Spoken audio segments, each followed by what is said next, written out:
Hafidades and Mananasizuas. The time is now 11:58.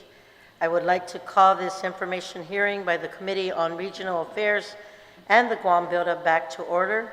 We have with us for our third panel representatives of the Guam Chamber of Commerce, and I will begin by acknowledging Chamber President Catherine Castro to please introduce herself and the members joining her today to present at this informational briefing. Once we get through the introduction, you may go ahead and begin your presentation, so please proceed. Havade and buenas tardes, Vice Speaker Barnes and members of the Committee on Regional Affairs and the Guam Buildup. My name is Catherine Castro, President of the Guam Chamber of Commerce. Thank you for the invitation to participate in today's informational session. I am joined today by our Armed Forces Committee Chairman, Philip Santos, and we are pleased to have with us our private sector partners, George Chu, President of the Chinese Chamber of Commerce of Guam, James Martinez, President of the Guam Contractors Association, and Mary Rhodes, President of the Guam Hotel and Restaurant Association. All have prepared remarks for you, and I will yield to them upon completion of my statement. Shall I proceed, Madam Chair? Right, thank you. Since its inception 98 years ago, the Guam Chamber of Commerce has been in the forefront of discussion and activities to promote a positive climate for business investment, with the ultimate goal of increasing the livelihood of our people through the creation of good-paying jobs. Tourism and federal government investment have been the main remunerative means of sustaining our island for decades.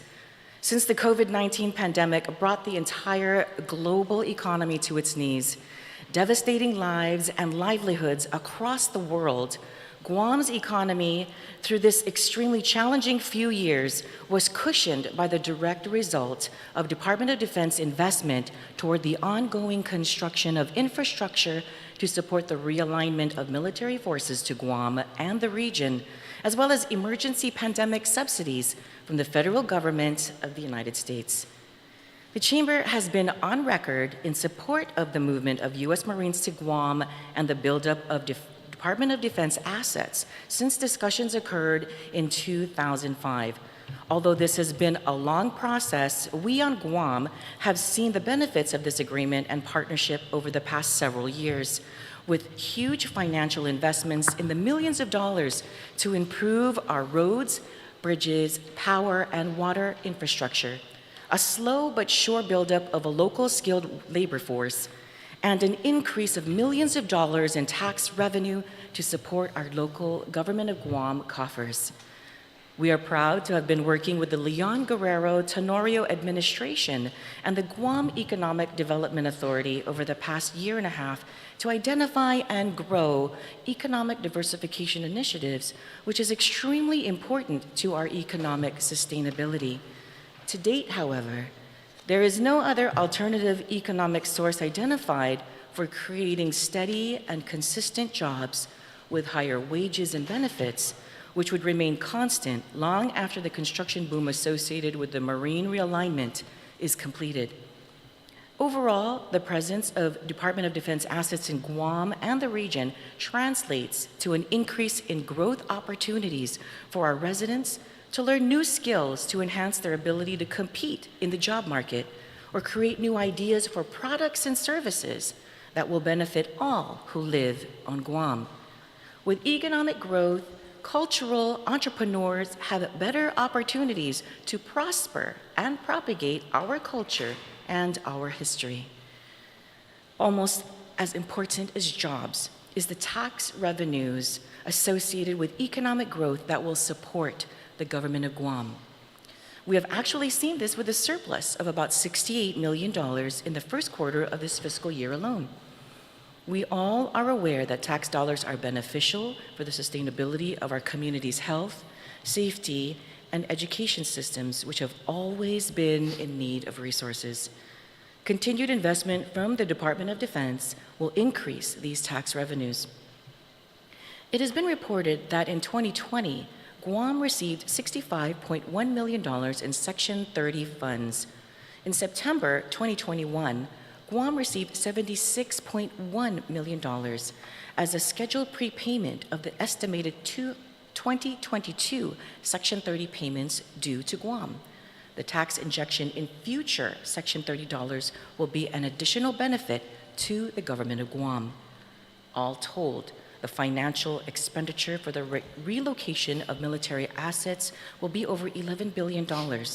This does not consider additional improvements and future investment already spent, plus more in set-asides to support the presence of the U.S. Air Force, U.S. Navy, U.S. Army, U.S. Coast Guard, the U.S. Space Force, and as well as our very own Army and Air National Guard.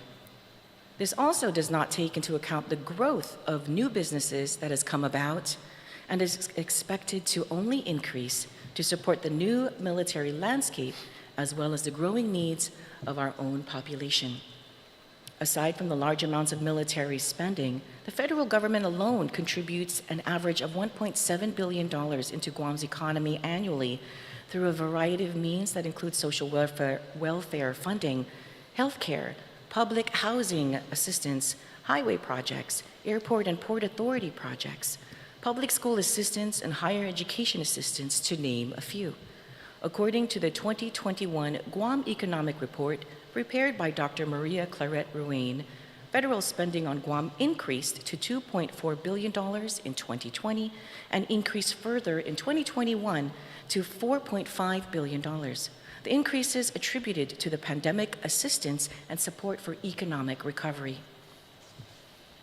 We often overlook this, but the presence of the U.S. military in Guam, as well as in Asia and Oceania, promotes peace, stability, and security in the Indo-Pacific region.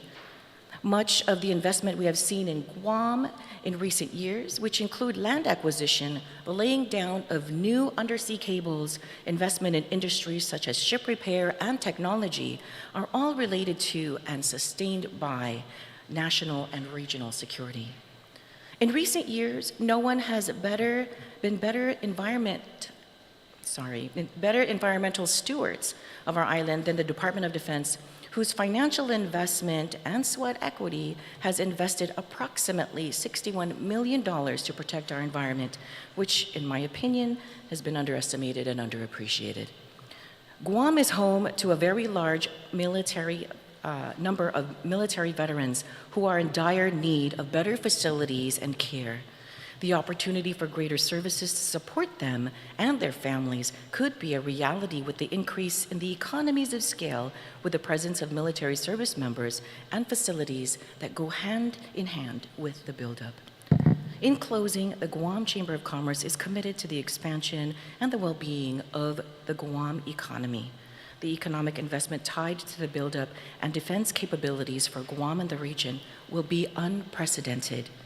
It is already a benefit to our quality of life and will continue to bring jobs and businesses opportunities and infuse millions in tax revenues into our government for years to come. We believe the short-term issues, concerns, and inconveniences will be far outweighed by the long-term benefits to our community, its economy, and our region's security. Sidus Maasi, I yield the rest of my time to our partners, beginning with Mr. George Chu, President of the Chinese Chamber of Commerce. Thank you. Thank you very much, President Castro.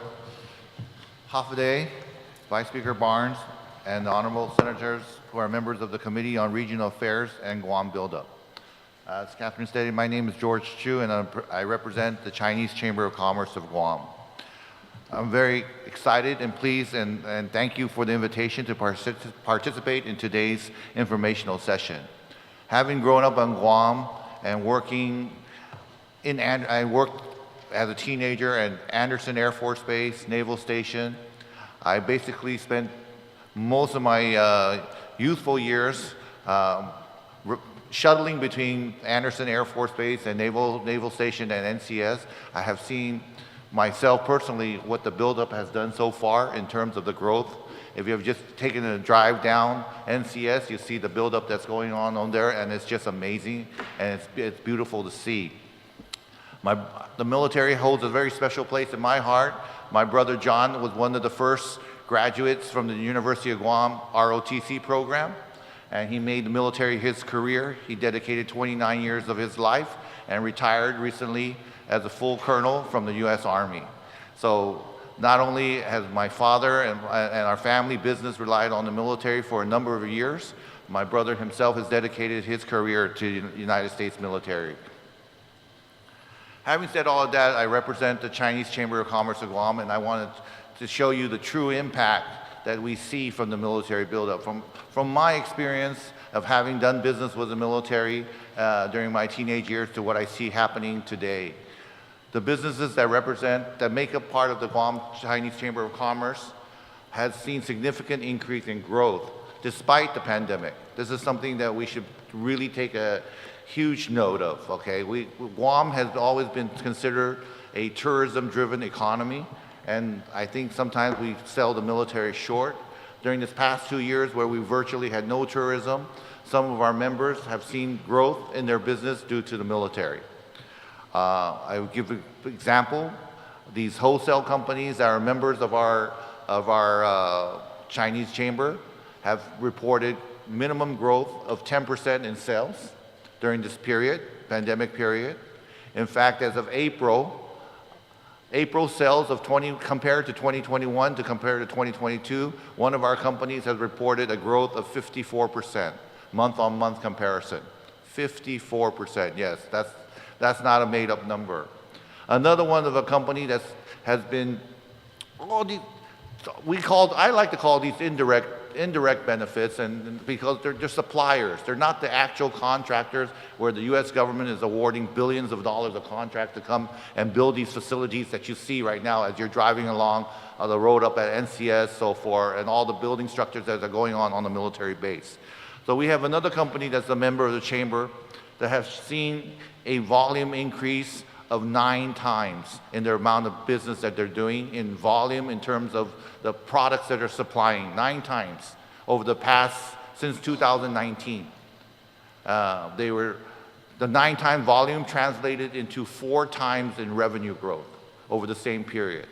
Prior to the military buildup, this manager actually came to, this is one of my companies, so I can speak very intimately. This manager, my general manager actually came to me and says, we need to get rid of this line. It's not doing anything for us. But when the military buildup came, this particular one product that we're doing has increased in volume of sales by 9 times, increased in volume, in dollar value of sales by 4 times. So I think this is a tremendous testament to how the military buildup can benefit. Lastly, there's other indirect businesses. We spoke to various members of our Chinese chamber. They've all stated, as I mentioned earlier, a minimum growth of 10%, but on average, a lot of the indirect benefits from the companies that are seeing during this pandemic period has been a growth of 25%. The military indirect business has accounted for 25% of their overall revenue. Without that, with a downturn on the commercial side, they would have seen no growth. But with the military, the average was a 25% increase in the military made up 25% of their total business, which is a significant amount of business for these individual businesses. So for having said all of that, again, I tell you, Guam is very fortunate. I grew up here. I've seen what the military bases look like in 1975. I've seen what the military bases look like. I came from Okinawa. I've seen what the military bases look like in Okinawa. The Okinawa military bases were like miniature suburbs. Okay, then I came to Guam and I saw what the military bases looked like. It was like you were comparing a upper class housing area to a lower end housing area in Guam. I was surprised by how small the military bases were. But now with the buildup that I see happening up at the NCS area, it's starting to remind me of what Okinawa looks like. When you look at Kadena Air Force Base, you look at Fort Butler, you look at those military bases, you look at the condominiums that are being built on there, you look at Camp Kauai where they're building a brand new military hospital, naval hospital. You think about all that construction that's already in Okinawa, and you think that same thing could happen in Guam. It's just amazing to me. The potential for all the businesses to be able to benefit and for the people of Guam to be able to benefit from these services that they'll be able to generate from the additional tax dollars that will come into the government of Guam. So again, thank you very much for giving me this opportunity to speak and tell you from my heart what I think the military buildup will do, not just for our businesses, but for the individual people of Guam and the community of Guam. Thank you very much. Thank you very much. Mr. James? Thank you. I just want to mention that I do share the same sentiments as my colleagues here, and I'm sure the same with Mary Rhodes from the Guam Hotel and Restaurant Association. But Hafaday, Madam Vice Speaker and Chairperson of the Committee on the Guam Buildup and Regional Affairs, and distinguished members on this committee. Thank you for the invitation to speak at this informational briefing on the benefits and challenges of the military buildup. Today, I would like to address the impacts of the military buildup in the construction sector of the economy and the benefits and challenges we expect, not just to the larger multinational companies here on island, but also for the small business entities that make up a substantial portion of our island economy. Significant construction contracts were recently awarded between January 2021 and as current as May of 2022. And that contract awards amounted to over $1.27 billion, with another $1.5 billion that was already been awarded prior to that, with work already in progress. This does not include supply and service contracts for the Department of Defense. While these vast numbers are those for those contractors who are awarded these contracts, it doesn't end there. We have seen several subcontracting opportunities occurring as a result of these large contract awards, which equates to more opportunities for our local small business contractors. In the past, prime contractors will self-perform 100% of the work. But we're seeing an increase in small business utilization because of the new requirement, not just because of the new requirement, but because the contracts amount are so vast that not one contractor can do it all in one swoop. But we're seeing increase in small business utilization of up to 23% of the total value of prime contract spending that is required to be awarded to small businesses. So if a prime contractor gets a $100 million contract, 23 million of that is set aside for small business entities. This was an increase from 15% a few years ago. So there is more opportunity for our small business entities to participate in this buildup. One of the biggest challenges, I'm sure is not news to you, that contractors face in this buildup is the skills gap in the local workforce. Because of the size of our population, a skilled workforce is not readily available to take on the billions of dollars in construction projects, and Joint Region Marianas is projecting a need of between 10,000 to 11,000 skilled trades to meet the demand at peak, which is anticipated to be around fiscal year 24 and 25.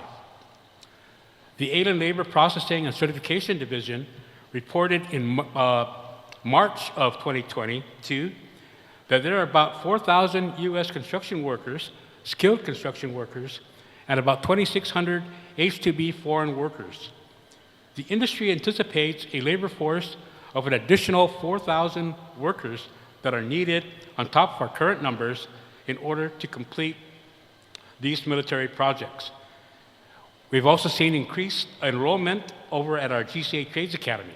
There's going to be a lot of opportunities for a lot of our, especially our youth that are coming out of high school, to consider careers in construction. The GCA Trades Academy and GCA has been certifying qualified instructors to meet the demand for this increase in enrollment. To date, the GCA Trades Academy has a student enrollment of about 285 students and have completed 49,893 module completions since opening its doors in 2006. We have begun an aggressive campaign and outreach program starting with students as early as middle school in hopes that they will consider careers in construction by the time they graduate from high school. Career exploratory events like our Pizza Pop and Power Tools event and Construction Warriors event offers these students the opportunity to explore the careers in construction by utilizing a direct hands-on experience with working with the tools and equipment of the different trades. We can't just go out to the student and talk to them about what we do in the trades, but we actually have to show them what is done so they can will pique their interest and get them more interested in considering a career in construction. With only about 30% of our high school seniors pursuing college after graduation, we wanted to offer other options for meaningful training and unsubsidized employment without the prohibitive cost of tuition for most of the students. In a registered apprenticeship program, classes are cost-free, courtesy of the Manpower Development Fund, which is generated from fees a contractor pays for bringing in foreign workers under the H-2B program. If you consider right now we've got 2,600 H-2B workers times $2,000 per head per year, this is the fund that goes into the Manpower Development Fund. In the next couple of fiscal years, that number is going to increase to probably about 4,000. So that's going to be a big funding source for training of our local people to take on these jobs. Not for the immediate need for construction, but after the dust is cleared for those jobs that we created after the buildup. But registered apprenticeship is not for everyone. So we need to seek other grants and funding vehicles to pay for non-apprenticeship or non-registered apprenticeship training, like a pre-apprenticeship program for high school students. With concentration efforts in workforce development programs like registered apprenticeship programs, pre-apprenticeship, and internships, we are taking this opportunity with the military buildup to train as many of our residents as possible to avail of the benefits of employment from the buildup. Our current registered apprenticeship enrollment at the GCA Trades Academy is 110 apprentices. That's up from 60 apprentices back in 2020 and 80 apprentices that were back in 2021, with more apprentices stated for the remainder of this fiscal year and even more ahead. The training provided is not just for the short term, not just for the immediate need to get these projects done, but also for the longer term when we pivot from building a structure or facility to maintenance of the asset. This will ensure sustainable jobs for the longer haul. The Guam Contractors Association will also be launching pre-apprenticeship programs for high school students, where students will take classes outside of their regular school schedule beginning in their first year or their freshman year. By the time these students graduate from high school, they will be able to place them in a career path to construction, and once they successfully complete the program, they will be recruited by a contractor and placed in a registered apprenticeship program. So after high school, they would, one, get a high school diploma, two, they would get nationally recognized credentials in the construction industry, and three, they will work towards a registered apprenticeship for a U.S. Department of Labor journeyman certificate. And that placement, or they would be placed in with a contractor upon their graduation. The only thing they need to do to complete the program is to work the requisite 2,000 hours per year for up to 8,000 hours. But we can also credit them the hours of time spent for classroom instruction and for the lab that they do during their high school years.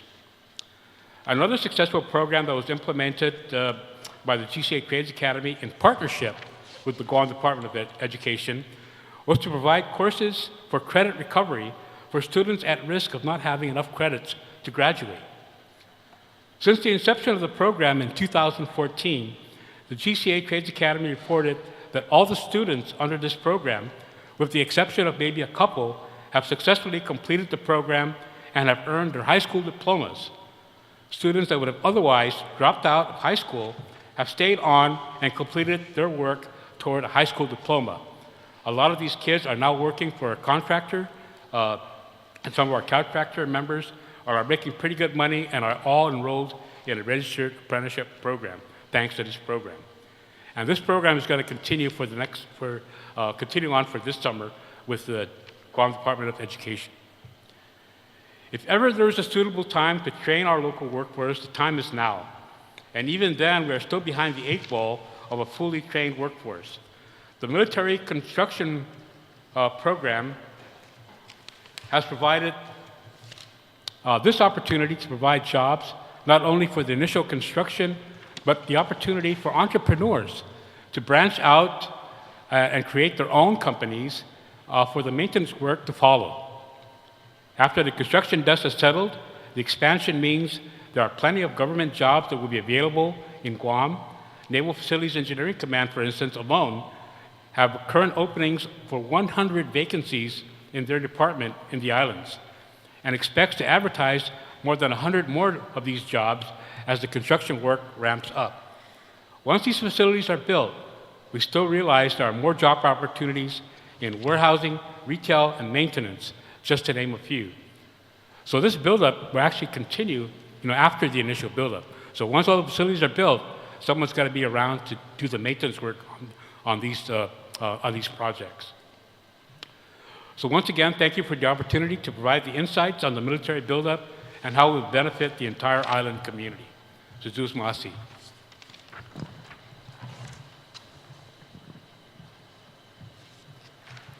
Hafaday. Thank you again, everybody, for having us here. It's really a great opportunity for all of the organizations to really speak on these issues. And my name is, for the record, again, my name is Mary LG Polino Rhodes. I am the president for the Guam Hotel and Restaurant Association, and we have been an active partner with all of these organizations throughout the buildup and even in the pre-planning of the buildup since 2007, actually. So I provided a presentation, and I will speak to the slides. I know that the Vice Speaker, your office has received it, so it'll be on the screen as well. As a nonprofit organization, some of the information, or actually all of the information, we did receive it from our federal partners as well as our local partners that include non-government organizations like ourselves, and we just want to make sure that the information that we're presenting today is really for the purpose of today's hearing or session with regards to providing facts and figures based on published information for the purpose of this Guam Buildup hearing. With regards to the presentation, I'm going to talk on just the numbers with regards to the Department of Defense's National Defense Authorization Act of how much Guam has actually received and will be receiving, all the arrivals, both air and seaports, that's reported by the Guam Visitors Bureau, as well as arrival numbers that are estimated based on the Patriot Express, which is through the Anderson Air Force Base, as well as information from the Guam USO, knowing that we also get seaport visits from foreign carriers as well as US carriers that may not be here for stays, but they're here for short-term liberty. I also have information on per diem rates, and I'll explain how that really impacts the economic summary that I'm providing today, as well as some information on lodging and hotel occupancy tax, as well as GRT, as well as meals and incidentals expenses, because it's all of these elements that really go into the economic summary, or at least the highlights, that should be considered when we're talking about the total value that really make up what Guam receives in total, not just as a government, not just as private sector, but as a community as a whole. And so I really hope that you take into consideration all of these factors.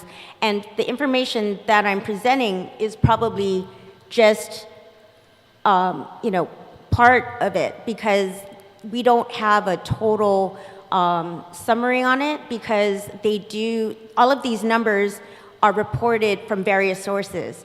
And so it's a matter of pulling those resources and really understanding what's the total impact that we have on Guam. But I will be sharing them separately, because that's how they're presented from each of these entities. So based on the NDAA funding, which is approved by Congress, And it is through the House Armed Services Committee where the NDAA is actually goes through. Since from 2015 through current, we have received upwards from starting at $162 million in 2015, and current year we're expected to receive $765 million. In total, for the next 2 years, it's about $2.5 billion.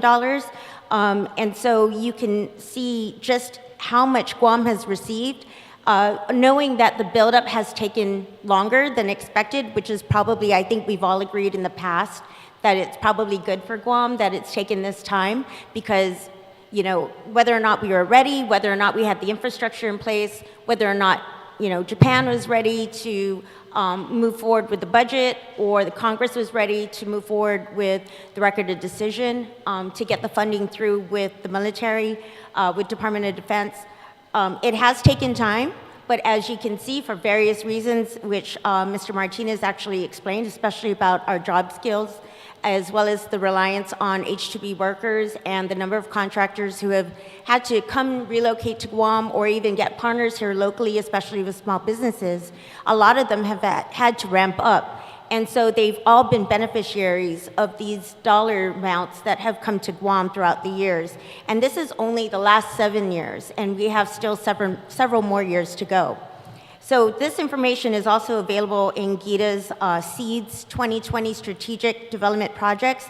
And if you want to know the specific detail for each fiscal period, they actually outline in the SEEDS report all of the specific projects per year that amount to these dollar amounts for each year. In the coming months or in the coming years, really the focus for the $2.5 billion is really, we know Camp Blas, the missile defense, with the Army and the Marines. But we have to also understand that this is only the monies that have been afforded or budgeted or appropriated through the NDAA. We have also received federal funding separate from the NDAA to help support our projects in order to support our infrastructure or to grow our infrastructure. I think that Guam gets a lot of attention, especially through this pandemic, because we have a lot of needs with regards to our infrastructure. And so Guam will always remain a priority, I think, going forward, despite the pandemic, to make sure that we have access to more federal dollars in order to get our infrastructure projects funded in the future. Because we are so reliant on both military as well as our local people, our local community, in order to get our infrastructure in place and to service our community. So I think that this is understated as far as federal dollars in total. With regards to total arrivals, as Mr. Chu had said, we've had a huge impact to total number of arrivals. What I'm sharing with you is only 2019 through current period's numbers today. As you can see, the growth is actually within the US-Hawaii arrivals in the last 2 years. And that's primarily because of the pandemic, and our tourists are not able to come to Guam, although we have received and we continue to receive tourists throughout the pandemic. A lot of people still chose to come here and stay a long time, which is really great for Guam. But we've also had a huge increase in military, Department of Defense individuals coming to Guam temporarily, PCS or TDY. But we've also had a huge increase in contractors, and they are here for short and long-term stays as well. And obviously the housing market, we all know where that is, the price of the housing market, but also that's where a lot of the short, long-term stays in the hotels are at. And so these arrivals are only representative of those that come through our sea and airport. That's reported through Customs Border Patrol and GVB. With the economic impact of the military buildup, as you can see which from the GVB slides, the information on the left side is really just highlighting our recent couple of months. In January 2022, we had 32% of all of our visitors come from just military, and that was because of our recent exercise. We are going to have we're going to have another exercise in June, and so we continue to see an increase in exercises as well over the years. With regards to 2021, military made up 63% of total arrivals. And so, as Mr. Chu mentioned, even though we've had a decrease in total arrivals from our foreign nationals, our visitors, we've seen a huge increase in total arrivals from military, but also contractors who are coming here to work on Guam. And so those total arrivals have increased in total. And you can see on the right side, on the marketing mix, that is the 2021 number. So you can have a 2021 versus 2022 comparison. So in 2020, we saw, even at the height of the pandemic, we saw 33,666 people come from U.S. Hawaii. And then it increased 47.5% to 49,666 just in 2021. Right now, so far this year, we've seen 5,996 arrive on Guam. On the next slide, this information is provided by Guam USO, and these are all estimates based on traffic. And then on the left side, you'll see with the Guam USO arrivals, they have received 197,000 visits just in 2021. 197,000 visits within 3 different welcome centers from Andersen Air Force Base, Navy Base Guam, and the Chumon Bay location. Mind you, keep in mind that the Chumon Bay location was actually closed for some time, right, since 2019, but we've seen such a huge number of visits. And this can include also some foreign vessels, right, where they're coming in and they're partnered with us. And the reason why I'm sharing Guam USO information is very important. They get to see individuals come in that don't normally come through our ports. They may be flying through Andersen Air Force Base, and so it's estimated that there are 300 arrivals per each Patriot Express flight. That's every other week. So if you account for those additional flights, that's the number that we've been seeing the last couple of years on top of our air and seaport arrivals. So Patriot Express is separate, and that's through Andersen Air Force Base. That, again, is not in the GVB statistics or with Customs Border Patrol. They've also seen, on average, 30,000 walk-ins per year. So that's an increase of temporary stays, right? Or just people coming out on liberty that they normally don't see in a given year. So they've seen an increase year by year just on walk-ins. And so that could be additional liberty or when ships are in port so that they could get resupply, similar to what Mr. Chu and Mr. Martinez both said, where they actually resupply the ships, the vessels. It's very important that we understand this because in the Indo-Pacific region, Guam was the only place that really stood up for a lot of these vessels to come into port and get resupplied. In our experience with the USS Roosevelt, we became the benchmark for Guam being a safe destination, a safe port to come in and get resupplied, come in for liberty, and be safe. And so throughout the last 2 years, other markets were closed to the military, whether it be Singapore, even Sasebo, Japan, they had to stay at the port.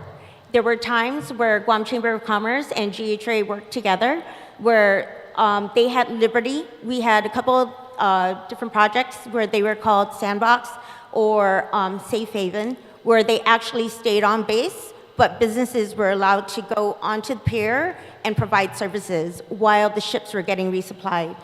Or they've been allowed in a bubble to come out off base, and they've been able to stay in the hotels and still have really strict protocols. It's called restriction of movement, ROM. And those restriction of movements, I mean, it's several pages long, and the USS Roosevelt was actually the model for where that ROM was designed from. We've seen great examples of that, especially even with the Air Force, with 2 of our hotels where they primarily take care of the Air Force. So those restriction of movements are very specific, and we've seen a huge increase in the number of stays, and Guam has become really the flagship of all the ports where these foreign vessels and U.S. vessels can come into Guam and get resupplied. And as Mr. Chu stated earlier, this is huge when it comes to our wholesalers, our distributors, our retailers, our F&B companies. They get additional revenue for things that they normally wouldn't have access to. And that's because there's been an increased interest and increased access to Guam for these types of services, including fuel, laundry, water, everything that you need to resupply that ship. They're not going to Saipan, they're coming to Guam. They're not going to the Philippines, they're coming to Guam. They're not going to Singapore or Japan for that, they are coming to Guam. USO also saw in their newest base down in Tumon 40% highest month since 2019. And the reason why I'm really sharing the importance of the Guam USO arrivals is not only do they have an eye on the other information that we normally don't see with our government statistics, it's also because it's an important note that these military personnel are looking for places, looking for advice, looking for concierge service, looking for information on where to go, where to stay, where to eat, where to rent their car, where to go on optional tours. They want to explore the island. They want to know what to do, what's safe, what's going on, who's open now during the pandemic, who's reopened. So all of that information is extremely valuable. And we have a unique opportunity to take all of our best practices the last 2 years of why we've been the solid answer for the military to really expand these services and take advantage of the fact that the military makes up 63% of our market right now, as of last year. That's huge. We need to see them as visitors as well, not just foreign visitors anymore, but visitors, because the military, both US and foreign nationals, are coming to Guam. And so they're looking for things to do, and they have disposable income that we should partner with them in making sure that they also receive their information and they feel safe while they're here. And so it's a huge opportunity to continue to work with the Guam ESO. On the right side, I have the information from Joint Region Marianas on those who are permanently assigned on Guam currently. It's 9,500 uniform personnel. That's going to grow in 5 years to 15,000 personnel, from 9,500 to 15,000. For families, which is huge for Guam, 15,000 family members currently to 25,000 family members. I have to say, my husband has worked in Korea for about 4 years, and he was in charge of the project with the Korean government and an engineering firm to relocate all of the military personnel from the different areas within Seoul, out of the DMZ, out of Seoul, down to Pyeongtaek. They grew from 9,500 to 56,000 personnel. The primary mission for Korea is unaccompanied tours. So those individuals are going to be looking for places so that they can come and visit their families. And Guam is ideal for that because we are only 3.5 hours away from Korea. So for 56,000 people, US personnel, some of them are married to Korean nationals, some of them have families in Korea, some of them have families in the US, and some of them are single and looking to travel because they need to take liberties sometime. And it's probably too expensive for them to go back to the US, to the mainland. So Guam is very reasonable when it comes to traveling from Korea. And we really need to look at the Korean market for that. And this is the reason why. Outside of Liberty, the government per diem rate based on 2022 OCONUS, based on US GSA, it's still $159 lodging per diem, and then $98 for meals per day per diem, $13 for incidentals. That could be their Wi-Fi service, it could be different things that qualify. It's really up to them on what they get their reimbursement on. But if you add up the 159 plus the 98 and the 13, that is their per diem that they are allowed to spend while they are here, whether they're TDY, PCSing, or they're here as a contractor. That's all disposable income. The numbers on the next few slides translate into total room nights lodging. These are actual numbers from Joint Region Marianas For total room nights in 2019, we had 234,858. That equated to $37.3 million and 4.1 in hotel occupancy tax. In 2020, we saw an increase to 267,751. That was 42 million in total room revenue and 4.7 in hotel occupancy tax. In 2021, yet another increase, 491,136 to $78 million in lodging revenue. We are a great partner for them on this because they don't have enough rooms on Navy and Anderson. Guam, our hotel mix, is a really great solution and a great partner for a small island like ours because they have limited space as well. And so we have 16 hotels. We've increased contracting. When I first started at GHRA, there were only like 8 hotels contracted. Now there are 16. We've doubled that number. And there'll probably be more with the growth of the buildup. Currently, in this fiscal period from October through April, we are at 190,000 room nights, 108, with 30 million already in total room revenue and 3.3 in hotel occupancy tax. On the right side, it's all of the totals for those 4 years. And keep in mind, again, this is only for class bookings. This is only if they are moving here or they are a temporary duty station and they could not get a room on base. So therefore, the lodging director they have a system where they book it with one of the 16 hotels. So this is only representative of class bookings. This is not leisure travel, okay? This is only class bookings. So this does not include the US and the foreign vessels on Liberty. This is a huge opportunity for all of us. We need to see this revenue and not waste our opportunities with this, and also not take it for granted. Because this revenue has held people together, companies together, businesses, employees of our industry together. And I know it seems like a lot for some people, but this is very small in comparison to this plus total tourism, right? When we combine all of our dollars. But it has helped at least cover some losses or help people at least break even for the last couple of years during the pandemic. Total gross receipts tax was $9.39 million. Total hotel occupancy tax to the government was $20.6 million. Our opportunities will continue to increase as long as Guam remains the priority in the Indo-Pacific region. Again, I can't stress enough the opportunities also with the resupply of all these foreign and US vessels coming to Guam and having all of these exercises. In between those exercises, there are so many visits just for resupply, and we need to really make that a huge priority for us. On the last slide, I've also equated per diem for meals and incidentals, and if you look at that total, it's $115 million in meals estimated, right? Assuming that for every room night, that person is eating and using their per diem, plus their incidentals for Wi-Fi or whatever they use it for, 115 million in just meals and 15 million in just incidentals. All of that equates to, again, job creation. I know that Mr. Martinez talked about apprenticeship and pre-apprenticeship. That's at the heart of really what we've always done. GHRA has had apprenticeship since 1986. And we've lost a lot of people to the construction trade industry, whether they're facilities maintenance, engineering, custodians.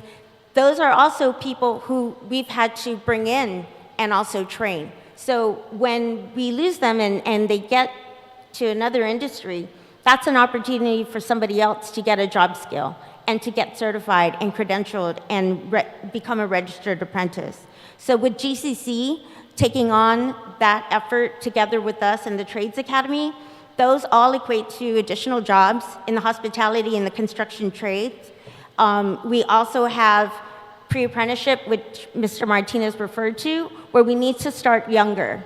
That has always been our challenge with apprenticeship, is that US registered apprenticeship starts only at 18. When you look at Europe and Australia, they start at 16. And so what he's talking about is starting at freshman year, when they're first getting in so they could start deciding on what they want to do. So when they graduate, they have a place to go to as far as a job, and then continue training and certification when they go into registered apprenticeship. So we've been working on this for years with the Guam Department of Labor. And so I just want to thank you all for your time and attention. And we appreciate really all of your efforts and your patience while we present all of this information. Thank you very much. Phil? Thank you. Thank you, Mary, and thank you, James, and our distinguished Chinese Chamber Representative, George True, and Catherine for those opening remarks. Chairman Muña Barnes and the Committee on the Guam Buildup and Regional Affairs. My name is Philip Santos. I'm the current chairman of the Guam Chamber of Commerce Armed Forces Committee. Thank you for having us here. It's a great opportunity to come out and speak with our partners. You know, it's an historic time for Guam. And the reason I say that is there's no other community in this world or the nation where you have 6 branches of the military forces all in one location. U.S. Army, U.S. Marine Corps, U.S. Coast Guard, U.S. Navy, Space Force, and the U.S. Coast Guard. Did I say that? Air Force. Yeah, excuse me. All of them have a seat at the Joint Chief of Staffs who briefed the president. And where I'm going with this is the attention that Guam is getting right now is unprecedented. And with all the monies that have been said earlier, all the build-up information, that's all great. But, you know, really what it comes down to as well is national security. And I just want to mention a little bit about that. We live in a place where right now the attention and the focus is to maintain peace and, you know, peace within the region, peace within the world. And we as a community, we need to focus on how we can live with that and continue to foster those relationships so that we maintain that. We're fortunate right now to have the prosperity with our economic partners, you know, to bring us to this period of our lives and the island for all the economic benefits that our people here and of course, national security. In closing, I just want to say, you know, we continue to support our military presence, our economic opportunities for Guam businesses and the economy. And I just want to thank you, and thank you for our member partners who have joined us today. Thank you, Speaker. Thank you, Mr. Santos. I want to say thank you very much to the panel members. I'm going to yield right now to my Vice Chair on the Guam Buildup, Senator Frank Bloss, for comments.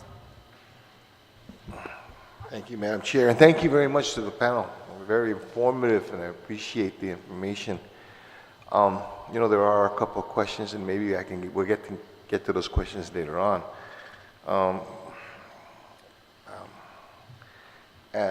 And while I appreciate the focus and everything, the energy in for this particular forum was on the military buildup. You know, I sit here and you got to understand that from our vantage point, we have to strike a balance in this activity with other activities. I think, Mary, you probably, amongst everybody that's in this table, you know, that balance is, I can see how you teeter it, you know, every once in a while. So from my understanding, based on the format of this informational briefing, there'll be some questions that we're going to forward to you all.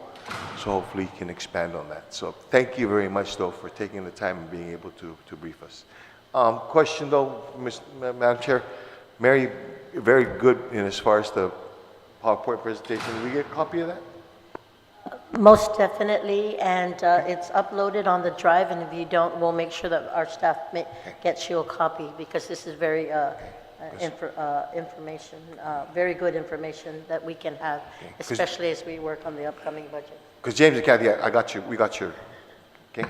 I'd love to be able to go back to your presentation, okay? Thank you very much. Thank you, Mr. Vice Chair. Vice Chair on Regional Affairs, Senator Torres, you're recognized on comments. I just want to say, Sizuas Maasi, there are many questions that I have with regard to certain points that were brought up.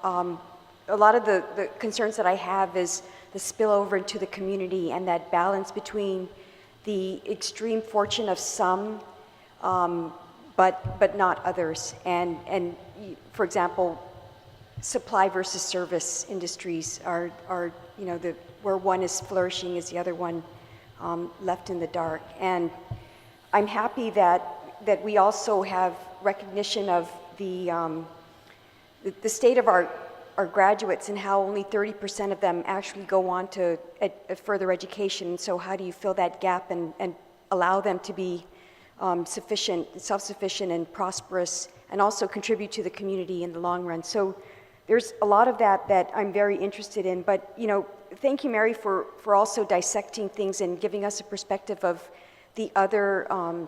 The military buildup, we tend to look at it just in terms of construction, but that spillover is something that we don't see how it translates to all facets of the community. But going forward, the questions that I would have, and I would pose to all of you later through the committee chair, is specifically those issues that affect the quality of life, the true quality of life and existence of the community members. That, I think, is what many people are most concerned about, the trickle-down effect to what it means to them and their livelihoods and all of that. But this was wonderful information, and certainly I'm impressed with the detail that you presented today. So, Sizus Maasi. Thank you, Madam Vice. Senator Perez. Thank you, Madam Chair, and thank you to the panel for your in-depth information. Thank you, Mary. I do appreciate all the work that you put into your presentation, as well as all the work that you put in this last couple years. But yes, I do, am also concerned about, I guess, the spillover effects of the buildup in regards to the local population, in regards to the cost of living, affordable housing. I'm hearing more and more there's difficulties with our local people finding affordable places to live. And so I feel that needs to be addressed. And in regards to diversifying our economy, I know I've had conversations with Mr. Martinez, and I'm very appreciative of the work in regards to pre-apprenticeships. I think we need to move in that direction, establishing that more, and that's something I've been in conversation with many of our educational institutions. Also, as part of being diversifying our economy, I think, what COVID has showed us is that, we can't rely on one major economy. And I think this has been said many, many years, right? We need to diversify our economy. And I think the apprenticeship programs are really a way forward to do that. Looking forward to more conversations on that. Again, I think that, I think a lot of you know where I stand in a lot of these issues in regards to the impacts of militarism. And, maybe one day we can have an economy. I think we all are here to make sure that Guam thrives, right? And, one day we can have an economy where we're not, jeopardizing something so valuable, such as our cultural and our environmental, and our environment, which is very unique. And I think it's a wonder. It's a natural wonder. And, I think, hopefully we can work towards that. So thank you for your presentation. Thank you, Senator Perez. Senator Tonietta.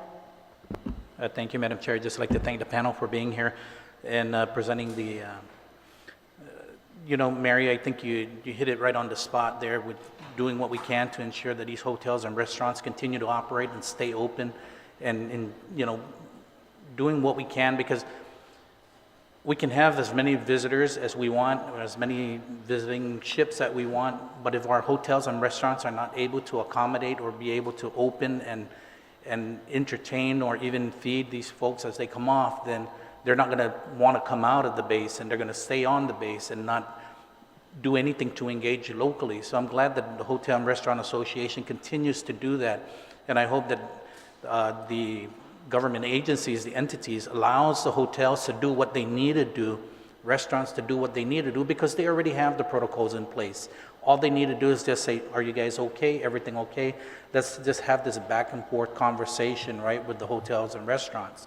But let them do what they need to do, because they've already perfected it over the past 18 months during this COVID period. So now it's just moving forward and ensuring that all the visitors that come to Guam, or that the visiting ships that come, are also being treated the same way, and that you know that every hotel, every restaurant, even the Guam Chamber, the businesses want to do what they want, to do what they can to ensure their employees are safe and protected. At the same time, the visitors or their customers are protected. So thank you guys for ensuring that continuity of protection out there in the economy as we continue to open and build. It's not going to be an easy task, and yes, I think looking forward, these short-term woes are going to, but we need to capture every single dollar that we can, and that's ensuring that we're able to accommodate and feed the people as they come in. And that's the only way to do it, is to ensure that the hotels and restaurants and our local businesses are able to continue operations of their business. But thank you guys for your input, and we look forward to sending our questions to you. And James, with the Construction Trades Academy, the construction boot camp, and ensuring that we try to do what we can to have our people, our locals, go into different trades, whether it be HVAC or construction, whatever. And they say we're looking at an additional 4,000 H2 workers coming in. Who knows? Maybe it'll only be 3,500, because 500 of our local people want to get into that trade. So thank you guys for all that you do. Thank you, Madam Chair. To a small C, Senator Moylan for a comment. Thank you, Madam Chair. Thank you, Guam Chamber, for organizing this and uniting the group for this excellent presentation. It's a lot of information. I'm glad we can download this to continue to process.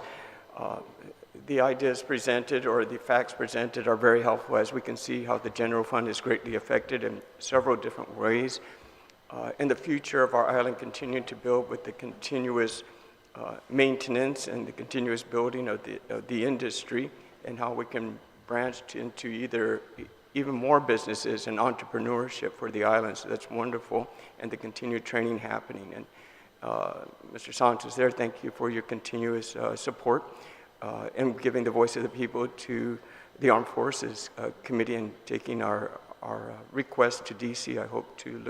I look forward to working very closely with you on your future trips there. So something I'd like to work with you as well. So thank you to the board, and thank you, Madam Chair. You're very welcome, Senator Moylan. Senator Brown for a comment.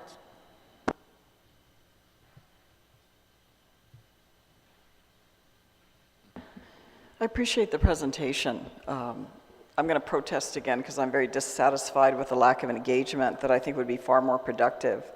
I certainly, we could all take in the information. It's very valuable information, but I do want to relay, you guys are doing the hard work lifting out there with regards to trying to get our economy re-engaged and regrow it, certainly because of the adverse impacts of the pandemic to a lot of our local and small businesses.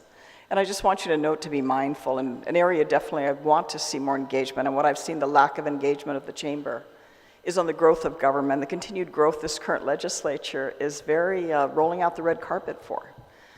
This government will end up bigger and far more expensive as a result of the last several years of budgets and authorizations. And in the budget hearings that I've attended, the last three, there's accumulated almost $20 million within those three agencies that they're expecting this legislature to approve for this upcoming fiscal year.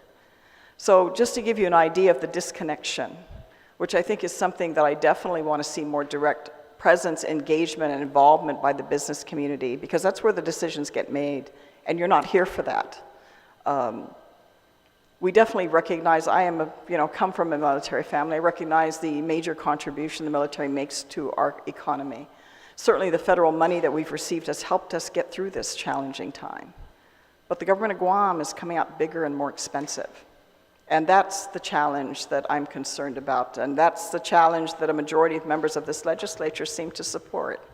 So keep that in mind.